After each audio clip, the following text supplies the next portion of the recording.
출애굽기 15장 22절부터 27절까지 말씀, 우리 다 같이 한 목소리로 함께 말씀 보도록 하겠습니다. 모세가 홍해에서 이스라엘을 인도하매 그들이 나와서 수르 광야로 들어가서 거기서 사흘 길을 걸었으나 물을 얻지 못하고 마라에 이르렀더니 그곳 물이 써서 마시지 못하겠으므로 그 이름을 마라라 하였더라. 백성이 모세에게 원망하여 이르되 우리가 무엇을 마실까 하매 모세가 여호와께 부르짖었더니 여호와께서 그에게 한 나무를 가르치시니 그가 물에 던지니 물이 달게 되었더라. 거기서 여호와께서 그들을 위하여 법도와 율례를 정하시고 그들을 시험하실세 이르시되 너희가 너희 하나님 나 여호와의 말을 들어 순종하고 내가 보기에 의를 행하며 내 계명에 귀를 기울이며 내 모든 규례를 지키면 내가 애굽 사람에게 내린 모든 질병 중 하나도 너희에게 내리지 아니하리니 나는 너희를 치료하는 여호와임이라.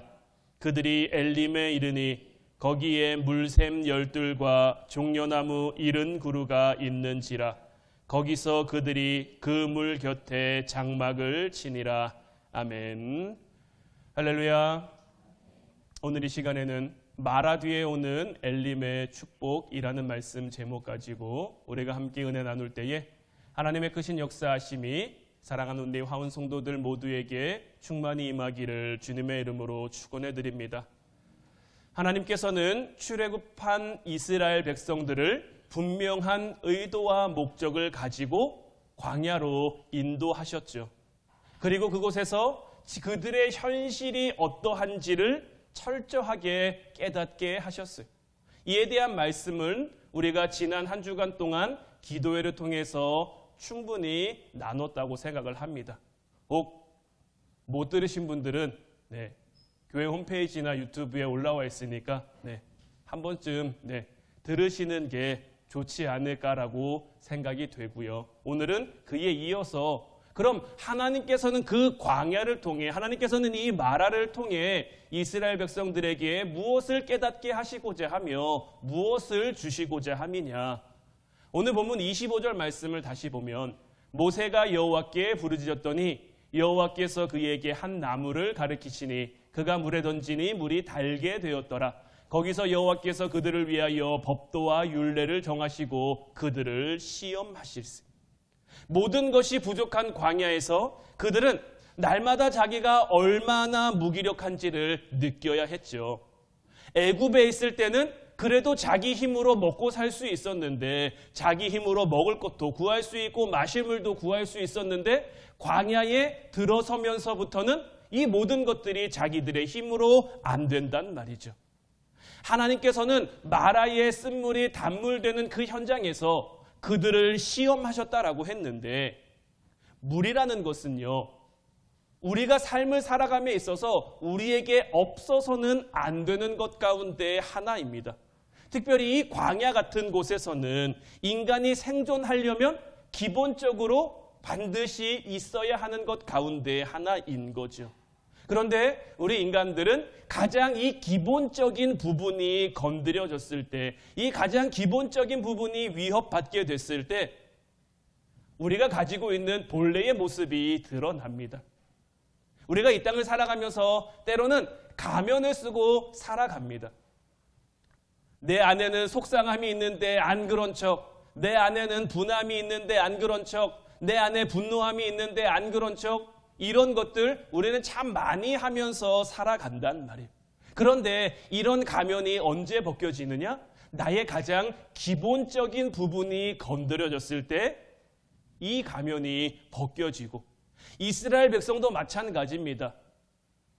그들이 홍해를 건넜단 말이에요. 홍해를 건너며 하나님을 찬양합니다. 금방이라도 가나안 땅에 도착할 줄 알았는데 똑같은 환경, 똑같은 상황만 주어지는 광야를 사흘 동안 걸었단 말이죠. 그들의 필요라도 충분히 채워줬으면 좀 덜했을 텐데 그들에게 가장 있어야 할 물이 떨어진 겁니다. 그리고 이때 이들의 본래의 모습, 지금 이들이 가지고 있는 어떤 그 현재의 모습이 여실하게 드러나는 거예요. 마실 물이 떨어지게 되자 두려워지고 불안해지자 그들은 모세를 향해서 하나님을 향해서 원망합니다. 그런데 하나님께서는 분명히 말씀하시는 것이 바로 이때가 하나님의 백성이 될 수 있는 첫 번째 시험이다라고 말씀을 하시는 거예요. 또 한 가지 흥미로운 것은 하나님께서 그들을 시험하시면서 그들을 위해서 법도와 율례를 정하셨다라는 거죠. 법도와 율례는 무엇입니까? 하나님의 백성들이 지켜야 할 하나님의 법이죠. 하나님은 우리를 죽음에서 구원하셨고 죄의 권세로부터 우리를 자유롭게 해주셨단 말이에요. 그러나 하나님께서 우리에게 주시는 그 자유는 내 욕심대로, 내 생각대로, 내 마음대로 막 사는 그런 방종의 자유가 아닙니다. 이제 이스라엘 백성들은 또 하나님의 구원하심을 입은 우리는 하나님의 뜻대로, 하나님의 방법대로 이 땅을 살아가야 한단 말이에요. 그런데 우리가 보통 법이라고 하면 굉장히 좀 딱딱하고 좀 부담스러운 것으로 많이 여겨집니다. 그러나 우리가 분명히 알아야 할 것은 이 하나님의 법은 그들의 자유를 속박하기 위한, 그들을 구속하기 위한 그런 법이 아닙니다. 제가 어제였나요? 그 뉴스 기사를 봤는데 어선 2대가 충돌했다고 하더라고요. 바다가 그렇게 넓은데 어떻게 어선이 충돌할 수 있었나 싶기도 한데 때로는 하늘에서 비행기끼리도 서로 충돌하는 사고가 일어난다고 합니다.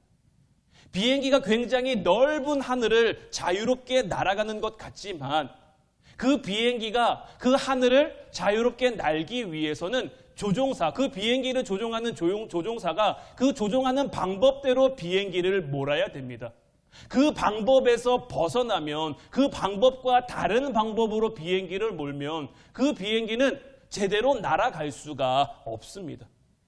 하나님의 법도 마찬가지입니다. 하나님의 법은 이스라엘 백성들이 이 광야에서 살아남기 위해 하나님이 그들을 위해 마련해 두신 어떤 안전장치라고 할 수가 있는 거죠.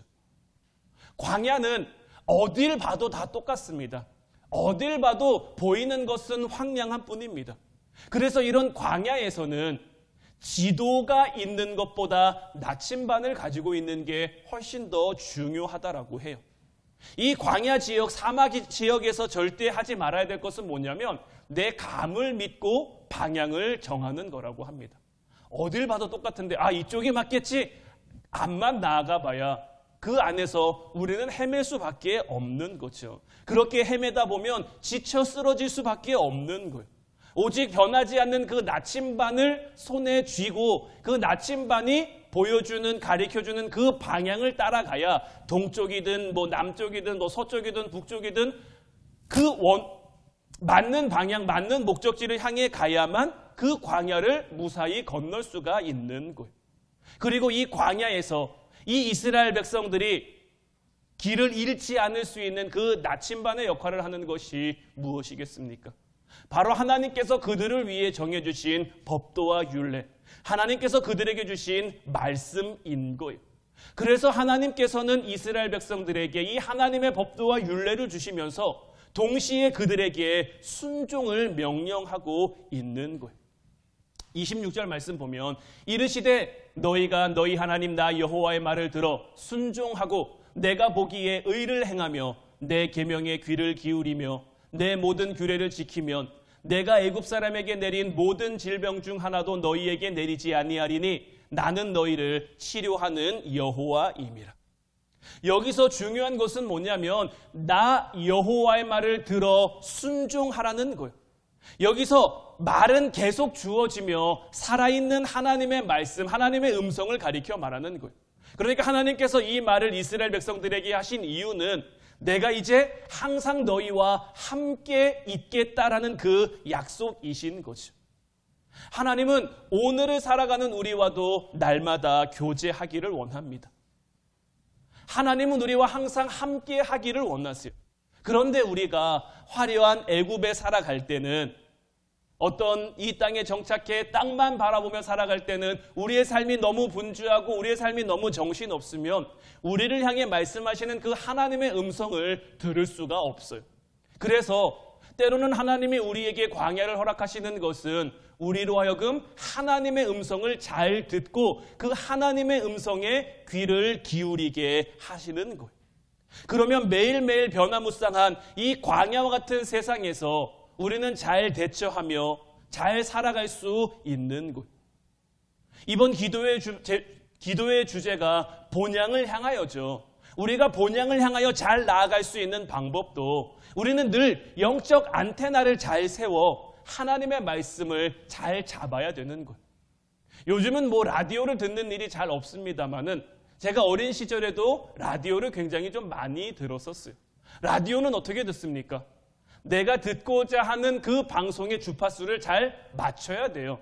이 주파수가 조금만 틀리면요, 잡음이 끼거나 아니면 칙 하는 소리만 나거나 전혀 다른 방송이 나오게 되는 거예요.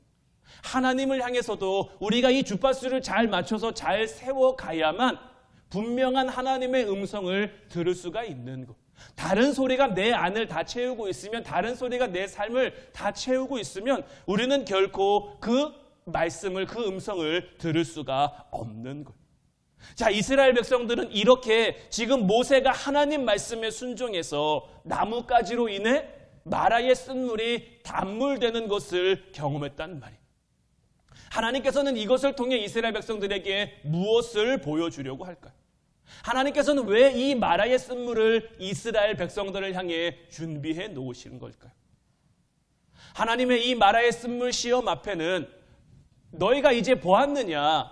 앞으로 어떤 예기치 못한 상황이 너희들에게 주어진다고 할지라도 너희는 당황하지 마라. 너희는 두려워하지 마라. 너희는 염려하지 마라. 대신 내 음성에 귀를 기울이고 내 음성을 듣고 내 말에 순종하라는 것.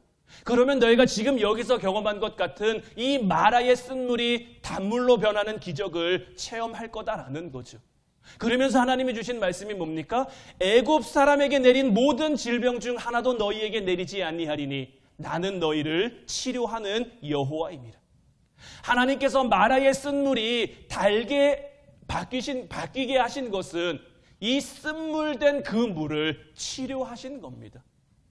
쓴 물이 단물로 바뀐 것은 이 마라의 쓴물을 치료하신 그 하나님께서 우리의 모든 병을 고치시겠다라는 것. 자, 하나님께서 애굽 사람에게 내린 모든 질병이라 그랬단 말이에요. 하나님께서 애굽에 어떤 질병을 내리셨습니까? 애굽 땅에 내려진 10가지 재앙 가운데 질병이라고 할 수 있는 것은 몸에 악성 종기가 생긴 거 그거 하나입니다. 그런데 하나님이 말씀하신 이 질병이라는 것은 단순히 우리 몸에 생긴 그 질병만을 가리켜 말씀하시는 것이 아니라 우리의 마음에 든 병, 우리 생각에 든 병, 우리 몸에 든 병, 우리의 가정에 든 병, 우리가 일하는 곳에 든 병, 이 모든 것을 가리켜 말하는 거예요. 그러면서 하나님께서 자, 애굽에 내려진 10가지 재앙이 뭡니까? 첫 번째는 나일 강물이 피로 바뀌는 재앙이었죠. 두 번째는 개구리가 온 재앙입니다. 세 번째는 이가 왔고요. 네 번째는 파리의 재앙입니다. 다섯 번째는 악성 종양이 생긴 거고, 그 다음에는 가축이 죽은 거고요. 그 다음에는 우박이 내렸고요. 메뚜기가 왔고요. 이제 이런 재앙들을 통해 하나님께서 지금 애굽 사람들을 치셨는데 이 애굽 사람들에게 내려진 것이 결국은 무엇을 의미할까요? 그들은 그들의 힘으로 잘 살 수 있다라는, 우리가 계속 기도회 때 나눴습니다마는 어떤 도시 문화, 농경 문화의 특징이 뭡니까? 정착하면서 내가 할 수 있다, 내가 지킬 수 있다, 내가 세울 수 있다. 그런데 하나님의 손을 들어 그들을 치시니 그들의 삶이 유지가 됩니까? 안 됩니까? 그들의 삶이 평온합니까? 안 평온합니까? 그들을 지켜줄 수 있다고 믿었던 것들이 다 하나도 소용없는 거예요. 하나님께서는 애굽에 내린 것들로 이것을 보여주시는 것.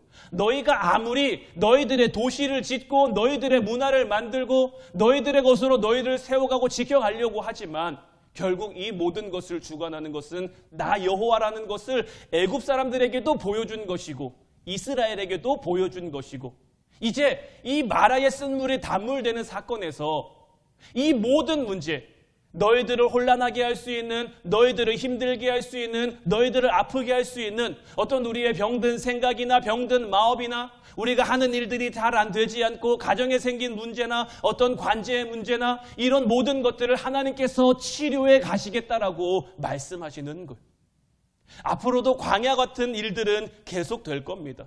때로는 목마름도 여전히 주어질 겁니다. 단물이라고 생각했던 것이 쓴물이 되어 우리를 고통스럽게 하는 이 마라와 같은 사건도 우리에게 반복될지 모릅니다. 우리가 삶을 살아간다는 것은 끊임없는 문제의 연속입니다.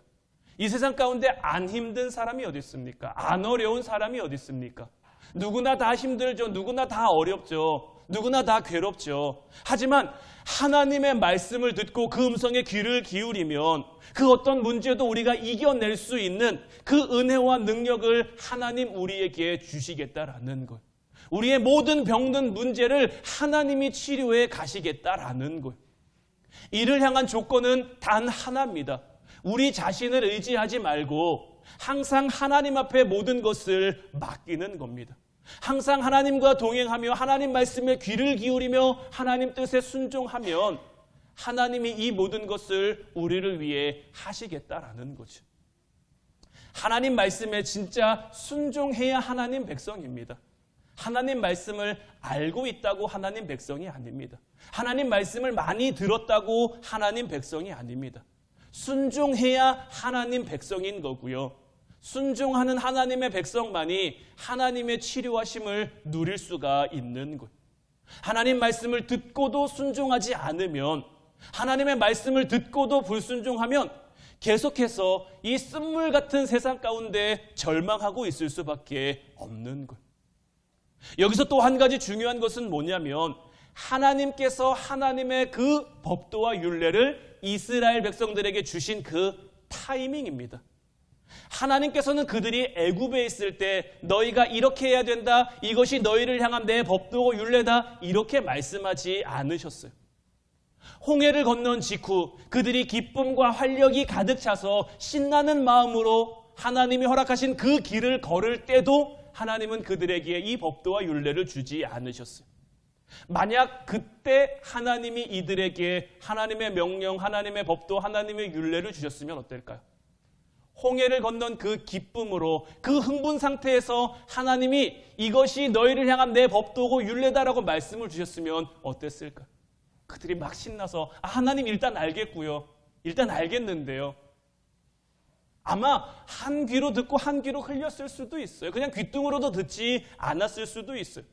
그러나 그들이 사흘 동안 광야 길을 걸으면서 목마름으로 인한 그 두려움, 목마름으로 인한 그 불안과 불만이 극에 달했을 때, 그러다가 찾은 오아시스가 그들이 마실 수 없는 쓴물이라는 그 시련에 부딪혔을 때, 그러다가 하나님께서 한 나무를 통해 그 쓴물이 단물로 바뀌어지는 그 기적을 체험하게 한 후에 하나님은 그들에게 이것이 너희를 위해 정한 내 법도고 율례다라고 말씀하셨단 말이에요.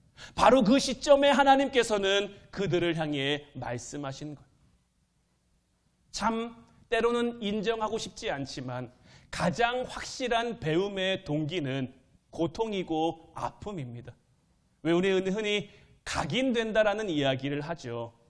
배고프지 않은 사람에게는 헝그리 정신을 가르칠 수 없습니다. 목마름의 고통이 극에 달하며 그들의 집중력이, 원망을 향해서도 집중력이 가득했고요. 불만을 향해서도 집중력이 가득했고요. 그 문제가 해결되면서 하나님을 향한, 하나님의 능력을 향한 집중력이 그들에게 높아졌을 때 하나님께서는 그들을 향해 말씀하신 것이고 그들은 그들의 마음에 그것을 새긴 겁니다. 그리고 나서 이 결론으로 주어지는 말씀이 뭡니까? 그들이 엘림에 이르니 거기에 물샘 12과 종려나무 70그루가 있는지라 거기서 그들이 그 물 곁에 장막을 치니라. 마라에서 이 엘림까지는요, 대략 한 10km 정도 떨어져 있어요. 이제 마라에서 쓴물이 단물되는 사건을 경험하고 이 10km 정도니까 그들이 대략 한 2-3시간 정도 더 걸었지 않을까라고 여겨진단 말이에요.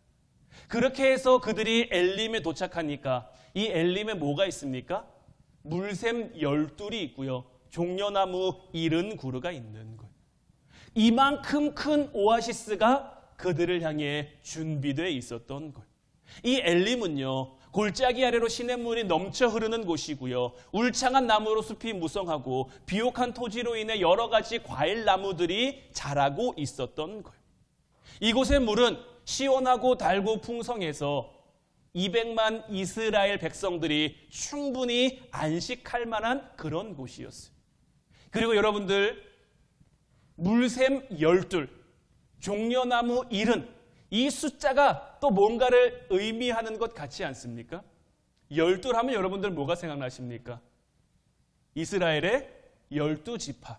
그러면 70 하면 여러분들 뭐가 생각나십니까? 이스라엘의 70명 장로. 하나님께서 이것을 그들이 우연히 발견하게 하신 것 아니라 분명한 의도와 목적을 가지고 이들에게 허락하셨다라는 것을 보여주는 것. 이들은 한 지파당 물샘 하나씩 차지하며 그곳에 장막을 칠 수 있었고요. 또 종려나무 70그루가 각 장로들에게 허락되어 그 하나님의 은혜를 맛볼 수가 있었던 것. 이런 엘림이요, 마라에서 불과 10km 떨어진 곳에 있었단 말이에요.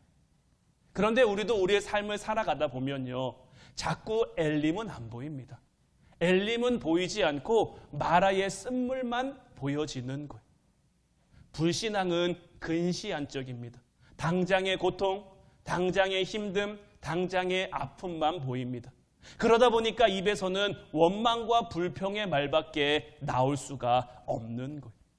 이 마라의 시험만 잘 통과하고 나면 곧 엘림의 축복이 우리에게 허락되는데, 우리가 참 어리석게도 그걸 잘 참지 못하고 그걸 잘 견디지 못하고 하나님께 원망하고 하나님 앞에 불평하며 달려드는 경우가 너무 많은 거죠. 우리가 시험을 믿음으로 직면하면요, 그 시험을 통과하는 과정에서 쓴물이 단물로 바뀌는 그 은혜의 역사하심이 있고요, 그 뒤에는 더 놀라운 엘림의 축복이 우리를 위해 예비되어 있는 거예요. 이제 바라기는 사랑하는 우리 화운성도들 모두가 믿음을 가지고 그 시험의 시간들을 잘 인내하며 잘 견디며 승리할 수 있기를 주님의 이름으로 축원해 드립니다. 그 시험 가운데 그 십자가의 주님을 더 간절히 붙잡고 서로 격려하며 서로 기도하며 함께 인내할 수 있기를 주님의 이름으로 축원해 드립니다. 마라의 쓴물이 변하여 단물되는 기적을 여러분들 모두가 체험하게 될 줄로 믿습니다.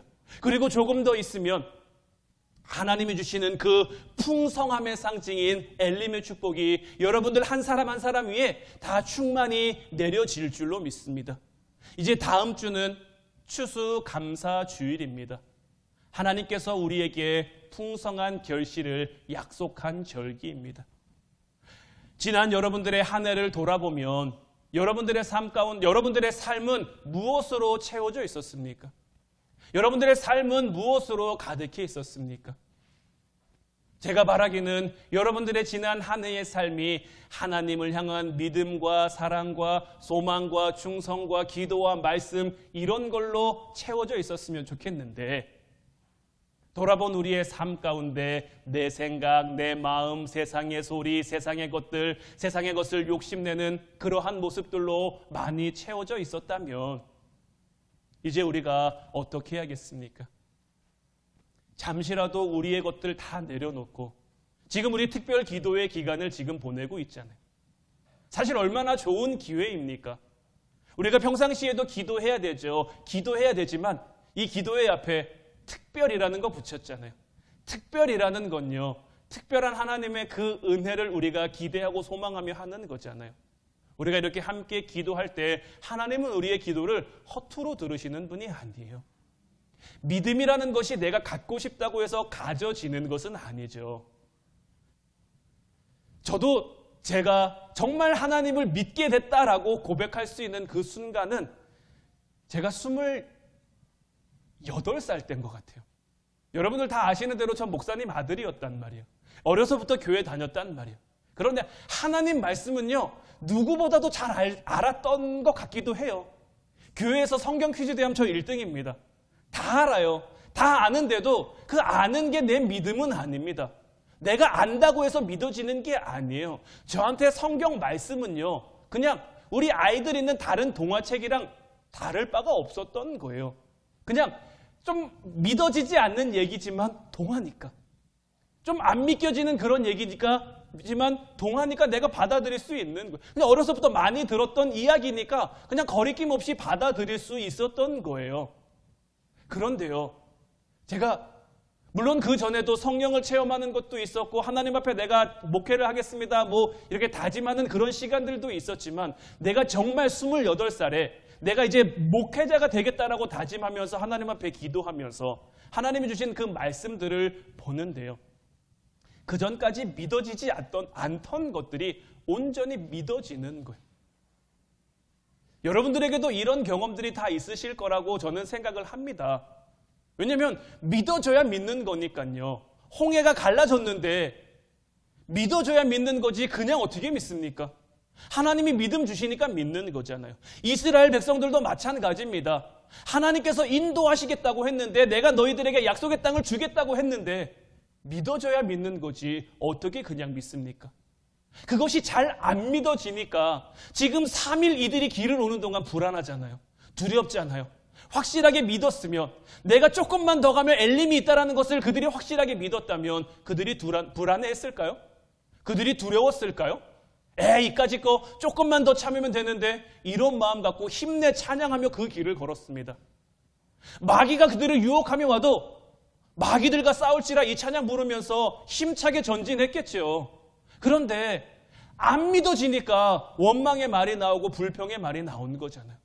그래서 하나님께서는 이런 백성들을 시험하시며 이들을 시험해서 이들을 탓하고자 하시는 게 아니라, 이거 봐라, 지금 너희들의 믿음은 이렇다. 하지만 이런 너희라도 내가 불렀고 내가 택했고 내가 너희를 인도해서 하나님의 군대가 되게 할 것이다. 이거 말씀하시는 거예요. 이들도 생각했겠죠. 와, 우리가 조금만 더 참았으면, 우리가 원망하지 않았으면, 우리가 불평하지 않았으면, 우리가 조금만 더 견뎠으면 이런 엘림의 축복이 우리에게 주어졌을 텐데, 그럼 우리가 하나님 앞에서 좀 더 당당하게, 하나님 이거 보세요, 내가 힘들었지만, 내가 어려웠지만 잘 참고 견뎌서 이런 영광을, 하나님이 주신 영광을 누리며 또 하나님 앞에 영광을 돌릴 수 있지 않습니까? 이렇게 할 수 있었을 텐데, 우리가 걷는 믿음의 길은 이런 걸음들인 거예요. 하나님이 우리에게 허락하시는 우리의 삶은 이런 삶들인 거예요. 때로는 우리의 삶 가운데 여전히 힘들고 여전히 아프고 여전히 우리를 어렵게 하는 일들이 있지만, 이 일들을 통해서 하나님은 우리를 낮추셔서 하나님의 사람 되시고 하나님의 온전함 되게 하시고, 그래서 하나님의 백성으로, 하나님의 군대로 우리가 이 땅을 살아갈 수 있도록, 우리는 이 이스라엘 백성들에 대해 너무 잘 알고 있지만 이 엘림의 축복, 이 풍성한 엘림의 축복, 와, 하나님, 우리 하나님 이렇게 좋으신 분, 이거 누렸지만 얼마나 갈까요? 얼마나 갈까요? 출애굽기 16장을 가면요, 이스라엘 백성들이 불평하는 모습이 또 나오는데, 이번에 이들이 뭐 갖고 불평하는지 아세요? 이 마라의 축복 때는 그나마 정말 있어야 될 그 물에 대한 불평이었다면, 16장에 나오는 불평은 뭐냐면, 하나님 나 고기 먹고 싶어요, 이 불평이란 말이에요. 배가 불렀죠. 배가 불렀죠. 만나라는 그 전무후무한, 그 누구도 먹어보지 못한 하나님 은혜의 양식을 맨날 먹으면서도 그 은혜가 그들에게 너무 많으니까 그들이 그거 깨닫지 못하고 고기 달라고 불평하잖아요. 그런데 우리 하나님 어떠십니까? 그렇게 불평하는 그들도 안아주시는 거예요. 그렇게 불평하는 그들도 하나님의 백성으로 위로해 가시는 거예요. 우리에게 있어야 할 것, 우리 하나님 우리보다 너무 다 잘 알고 계세요.